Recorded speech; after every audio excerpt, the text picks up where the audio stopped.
और से देखिए इस चेहरे को, ये वो चेहरा है जिसने सरकार की नाक में दम कर दिया है। गौर से देखिए इस चेहरे को, जिसकी वजह से अधिकारियों को रात को नींद नहीं आ रही है। सपने में भी बेरोजगार संघ और बॉबी पंवार दिखने लगे हैं, और ऐसा सब कुछ हो रहा है आपके और हमारे उत्तराखंड में। जी हाँ, ये वो बॉबी पंवार है जो युवाओं की उम्मीद बनने लगा है।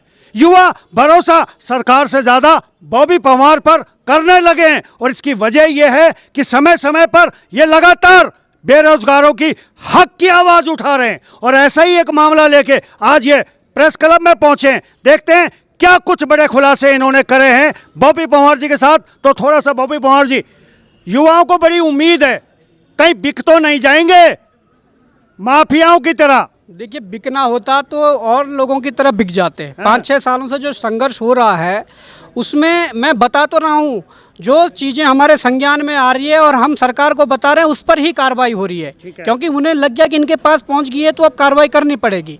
कई ऐसे लोग हैं जिनके पास साक्ष्य पहुँच रहे हैं, चीज़ें पहुँच रही है, पर सेटलमेंट हो जा रहा है। चलिए मैं आऊँगा पूरा खुलासा आप बने रहिएगा और पूरा वीडियो देखिएगा। और खास करके उन अभिभावकों से कहना चाहता हूं जो सब्जी बेचकर, ठेली लगाकर, घोड़े चलाकर अपने बच्चों को इंस्टीट्यूट भेज रहे हैं, कोर्स करवा रहे हैं, और उसके बाद उम्मीद पालते हैं कि मेरा बच्चा नौकरी लगेगा और मैं इसकी शादी करूंगा।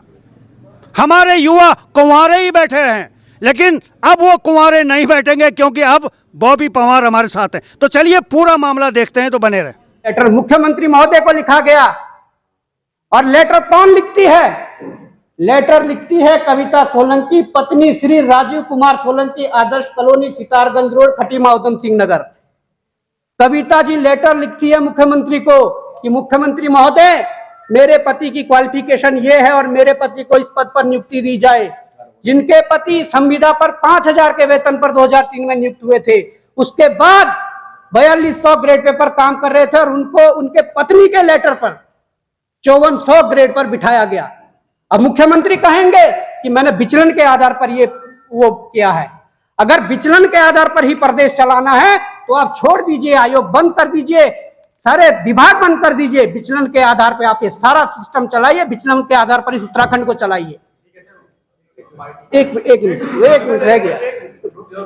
मैं कहना चाहता हूं धामी जी, यदि नियत साफ है, यदि नियत साफ है, मैं कहना चाहता हूं, ये लेटर मैं आप सबको दे रखा हूं, और ये लेटर आज सोशल मीडिया पे भी वायरल होगा कि मुख्यमंत्री ने मोहर लगाकर आवश्यक कार्रवाई करने के निर्देश दिए कि पत्नी के लेटर पर नियुक्तियां मिल रही है। यह संभव केवल उत्तराखंड में है। आप दे सकते हैं टीपे और शर्तें, जो शासन से बना हुआ लेटर है, इसमें भी साफ स्पष्ट पर लिखा गया है कि विपत्र के माध्यम से कविता सोलंकी, पत्नी श्री राजीव कुमार सोलंकी द्वारा अपने पति राजीव कुमार की वो की गई वेतन 5400 लेवल 10 मान पर नियुक्ति प्रदान किए जाने अनुरोध किया है। कोई भी अनुरोध कर देगा, तुम दे दोगे? मेरी पत्नी कल के दिन अनुरोध कर दे कि बॉबी पंवार को एसडीएम बनाया जाए, क्या दे दोगे? ये कोई तरीका है? अगर विचलन के माध्यम से ही ऐसी कार्रवाई करनी है तो विचलन के माध्यम से ही पूरा प्रदेश चलाइए। तमाम विभाग बंद कर दिए, जहां लाखों करोड़ों अरबों रुपए सैलरी के नाम पे खर्च हो रहा है। इस विचलन के माध्यम से ही प्रदेश को चलाइए, हम आपके साथ हैं। और अगर नहीं चल सकता विचलन के माध्यम से पूरा प्रदेश, तो ये गलत है, इसे हटाइए।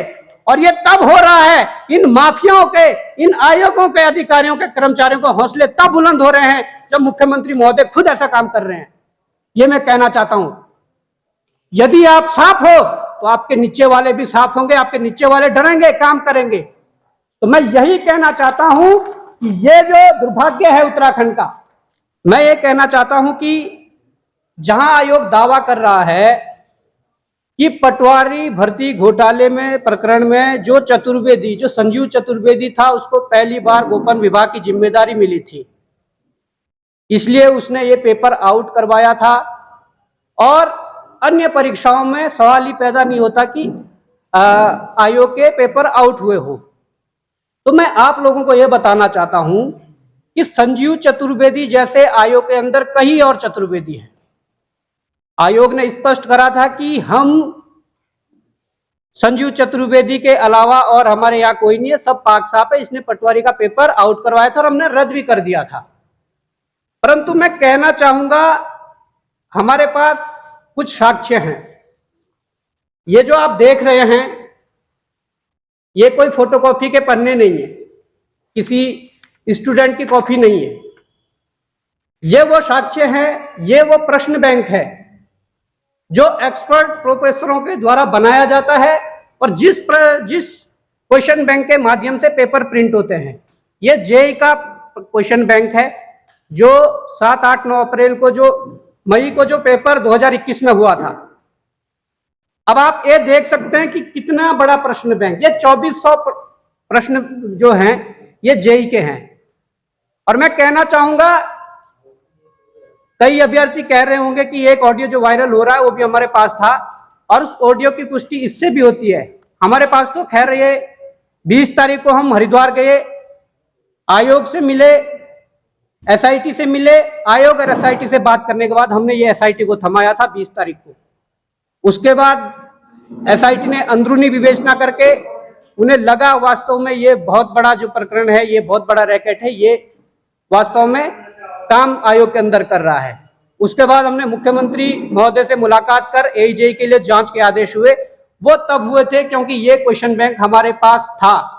और मैं उन माफियाओं को भी बताना चाहता हूं और मैं उन नकलचियों को भी बताना चाहता हूं कि जब हम ये प्रश्न बैंक सहारनपुर से प्राप्त कर सकते हैं, ये हमने प्रश्न बैंक सहारनपुर से हमें मिला है उत्तराखंड बेरोजगार संघ को, तो हम कहीं से भी चीजें निकाल सकते हैं। आप ये मत सोचिए कि अगर यूकेएसएससी में धांधली चल रही थी तो आप यूकेपीएससी में करें।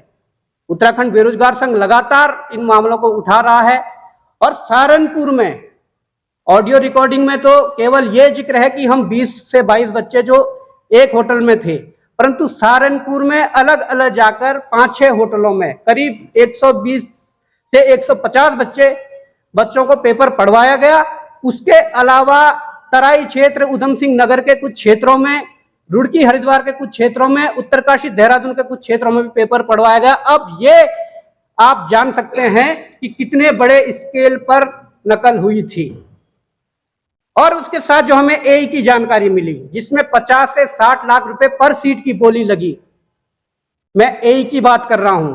उसमें अदर स्टेट के भी बच्चे प्रतिभाग करते हैं और उन बच्चों की कॉपियां उठाकर देख लीजिए, अगर आयोग को भरोसा नहीं है। 800 प्लस नंबर, 900 या 1000 में से 800 प्लस नंबर, जितनी की 700 पिछले बार टोटल मेरिट गई थी इंटरव्यू के बाद, वो आप खोल के देख लीजिए अगर धांधली नहीं हुई है।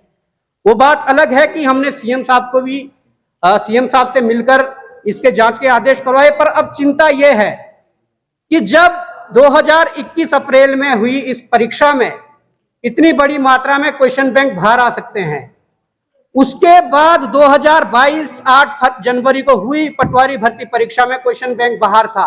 तो इसके बीच जितनी भी परीक्षाएं हुई, उसे अपर पीसीएस ले लो, लोअर पीसीएस ले लो, एफआरओ ले लो, आरओ एआरओ हाई कोर्ट ले लो, पीसीएस जेईई का ले लो, जितनी भी इस दौरान परीक्षा हुई है, ये मैं गारंटी के साथ कह सकता हूं कि सभी के क्वेश्चन बैंक बाहर थे। और आयोग में एक चतुर्वेदी नहीं, आयोग में एक चतुर्वेदी नहीं, ऐसे कई चतुर्वेदी बैठे हैं जो इतना बड़ा रैकेट सालों से चला रहे हैं। अगर प्रदेश के मुखिया की नीयत साफ है, अगर आयोग के अध्यक्ष की नीयत साफ है, तो मैं साफ तौर पर यह कहना चाहता हूं कि यह सफाई अभियान शुरू होना चाहिए। उसके साथ मैं कहना चाहूंगा, उसके बाद मैं अपर पीसीएस पर आ जाता हूं, जिससे डायरेक्ट एसडीएम बन रहे हैं, उसका भी यही मामला है। मैं अंतिम पेज इसका लगा चुका हूं, इसके 4 पेज थे, उसमें भी उनके सिग्नेचर है।